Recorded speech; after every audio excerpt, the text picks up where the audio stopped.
नमस्कार. News local ग्लोबलच्या YouTube चॅनलमध्ये आपलं सहर्ष स्वागत.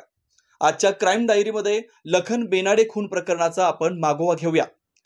राष्ट्रवादीचा कार्यकर्ता व रांगोळी ग्रामपंचायतीचा अपक्ष सदस्य लखन बेनाडे याचा अमानुष खून करून त्याच्या शरीराचे तुकडे करून ते हिरण्यकेशी नदीत फेकल्याची सनसनाटी घटना नुकतीच उजेडात आली.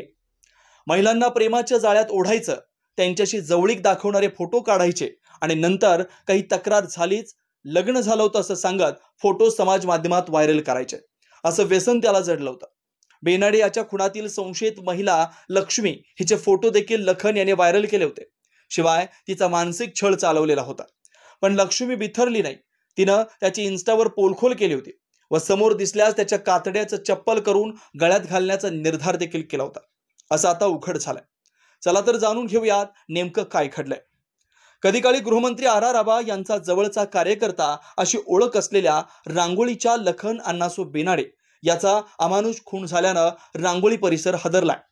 लखन याच्यावर अन्य एका प्रकरणात बलात्काराचा खटला इचलकरंजीतील जिल्हा सत्र न्यायालयात सुरू आहे. त्यामुळे बेनाडे यांच्या खुनाला अनैतिक संबंधांची किनार असावी असा तर्क वर्तवण्यात येत होता. तो पोलीस तपासातून खरा ठरला असला तर एका नवीन नाजूक प्रकरणातून हा खून झाल्याचं स्पष्ट झालंय. लखन बेनाडे याची राष्ट्रवादीचा कार्यकर्ता अशी ओळख होती. तो प्रदेश स्तरावरील नेत्यांच्या संपर्कात असायचा.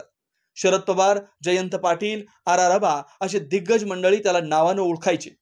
मुंबईत होणाऱ्या राष्ट्रवादीच्या आंदोलनात तो हिरिरीनं पुढे असायचा. लखन बेनाडे हा सर्वप्रथम चर्चेत आला जेव्हा तत्कालीन गृहमंत्री आर पाटील इचलकरंजीच्या दौऱ्यावर असताना त्याने थेट आबांच्या गाडीत प्रवेश मिळवलेला होता. त्यामुळे लखन याचे प्रदेश स्तरावरील नेत्यांशी घनिष्ठ संबंध असल्याचं उघड झालं होतं.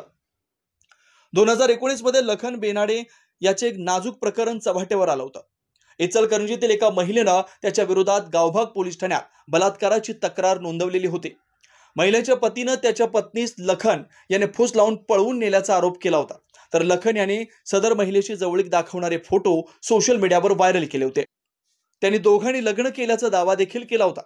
या बलात्कार प्रकरणी इचलकरंजी येथील अतिरिक्त जिल्हा सत्र न्यायालयात सुनावणी सुरू आहे. या खटल्यात तो इचलकरंजी न्यायालयात सुनावणीला हजर राहत होता. लखन बेनाडे याचा खून झाल्याची वार्ता वाऱ्यासारखी पसरली. लखन याचा अनैतिक संबंधातूनच खून झाला असावा असा तर्क लढवण्यात आला. परंतु या खुनाशी इचलकरंजीतील प्रेम प्रकरणाचा काही संबंध नसल्याचं उघड झालं. लखन याचा ज्या कारणामुळे अमानुष खून झाला ते कारण धक्कादायक आहे. लखन बेनाडे यांच्या खून प्रकरणातील मुख्य संशयित विशाल हा रेकॉर्डवरील गुन्हेगार आहे. लक्ष्मीच्या म्हणण्यानुसार लखन याने तिला बचत गटाचे कर्ज देतो असं सांगून इचलकरंजीत आणलं व खोलीत डांबून तिच्यावर बलात्कार केला.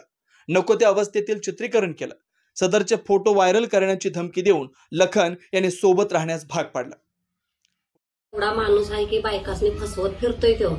मी बचत गटातला सर आहे म्हणून पैसे देऊन बायकासनी गोड बोलून इथं पैसे ठेवलोय, चला म्हणून मला पण इचलकरंजीत नेला. तो इथं पैसे ठेवलोय, चला तुम्हाला पैसे देतो म्हणून मला एका रूम मध्ये त्यानं डांबून ठेवला आणि मला मारहाण तिथं करून माझं कसलं पाहिजे तसलं घाण व्हिडिओ केला. मला बाहेरनं कुलूप घालून तो ठेवायचा, मारहाण करायचा, मानसिक त्रास द्यायचा तो आणि धमक्या देत होता. तुझ्या पोरग्याला मारून टाकेन, गुंड पोर आहे त्यांना लावून देईन, तुझ्या पोरग्याला उचलेन आणि तू बी इथं लय चावचाव केलीस तर तुझं सगळं व्हायरल करीन व्हिडिओ.